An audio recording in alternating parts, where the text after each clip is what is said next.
کہ جب آپ کی نماز ہوتی ہے جماعت میں اور ولادالین کے بعد جو آپ زور سے جو آمین کہا جاتا ہے آپ کی مسجد میں، اور بچے تو ماشاءاللہ پیچھے جو کھڑے ہوئے ہوتے ہیں اور وہ بہت زیادہ زور سے کہتے ہیں، تو آپ کو لوگوں کو نہیں لگتا کہ نماز میں زبردست قسم کا خلل ہوتا ہے اور نماز تو سکون سے پڑھنی چاہیے؟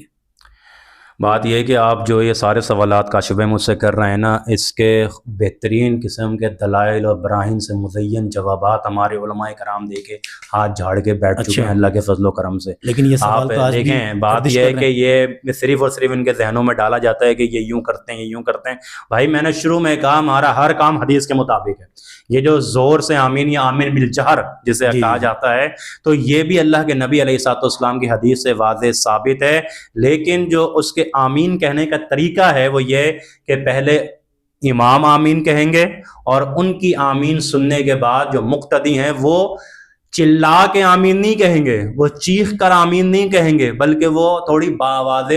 بلند آمین کہیں گے۔ اور اگر پیچھے بچے زور سے چیخ کر آمین کہتے ہیں تو ان کی اصلاح کرنی چاہیے، ان کو بتانا چاہیے۔ لیکن اگر بچے ہی ہیں تو بچے تو پھر بچے ہیں، اگر وہ چلیں اسی شوق میں کہ ہماری آواز مسجد میں گونجے گی اور آمین کہہ دیتے ہیں تو انشاءاللہ ان کو یہ بھی اویئرنیس آئے گی کہ وہ حدیث کے مطابق انشاءاللہ عمل کریں گے آگے چل کے۔ صحیح ہے، لیکن جو آہستہ سے جو آمین کہہ رہے ہیں ان کے پاس بھی حدیث ہوگی ٹھیک ہے، وہ کریں آمین، آہستہ سے بھی کہہ لیں، کہہ سکتے ہیں، کہہ دیں،